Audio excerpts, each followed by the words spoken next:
বাড়ি থেকে আমি এখন যাচ্ছি তোমাদের দাদা ভাইয়ের স্কুটিতে। সামনে আমার ছেলে আছে আর আমি পিছনে বসে আছি।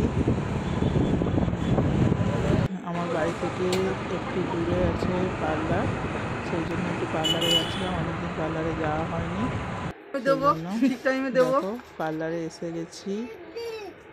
এসে আমি চলে যাচ্ছি দোকানের মধ্যে। পার্লারটা বেশ ভালোই সাজানো, দেখতেই পাচ্ছ তোমরা। দেখো আমি বসে পড়েছি। এখানে ইলেকট্রিক ছিল না, তাই বৌদি প্রথমে করতে চাইছিল না, যার কাছে করি। তারপর বৌদিকে রিকোয়েস্ট করতে বৌদি বলল ঠিক আছে আমি করে দিচ্ছি, তুমি একটু বসো। বলতে আমি বসেছিলাম। দেখো আইব্রোটা করে দিচ্ছে। তোমরা কারা কারা আইব্রো করো কমেন্ট করো। আমার আইব্রো প্রায় শেষের দিকে। তারপর আইব্রো শেষ করে আমরা চলে এসেছিলাম এখানে সর্ষে খেতে একটু ভিডিও করার জন্য। আর সর্ষে ফুলগুলো এত সুন্দর লাগছিলো যে কাছে না গিয়ে থাকতে পারছিলাম না, যেন মনে হচ্ছে চারিদিকে হলুদের একটা আভা। এখানে দাঁড়িয়ে আমি আর আমার বাবু একটু ফটো তুলছিলাম, আমাদের দাদাভাই তুলে দিচ্ছিল। তো কেমন লাগছে বন্ধুরা বলো এই সর্ষে ক্ষেত, সঙ্গে আমি, তার সঙ্গে আমার বাবু, আর তার সাথে তোমাদের দাদাভাই। দেখো বন্ধুরা এটা ছিল ঠিক দুপুর 11-12টার একটু আগে।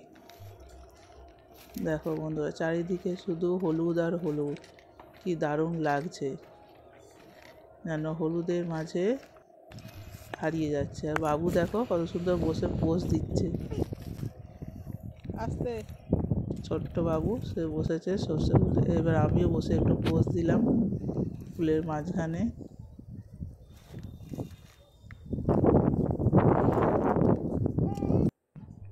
এবার তোমাদের দাদাভাই দেখো,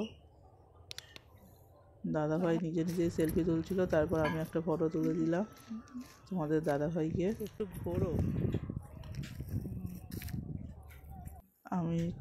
তারপর আমিও দাঁড়িয়েছিলাম। আমি রান্নাবান্না সেরেই বেরিয়েছি, কারণ যেহেতু বাড়িতে শ্বশুর শাশুড়ি আছে, ওনারা খাবেন, তাই রান্নাবান্না করে বেরোতে একটু দেরি হয়ে গেছিলো। এবার তোমাদের দাদাভাইকে বলছি চলো, অনেক দেরি হচ্ছে, কারণ আরও একটা দোকানে যাওয়ার আছে, আর কিছু কেনাকাটি করার আছে, তার জন্য।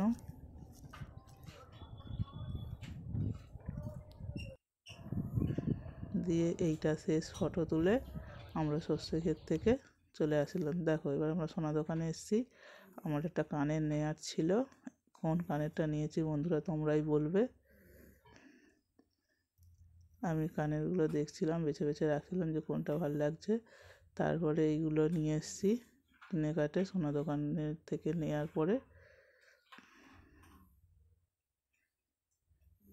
So bye, tata.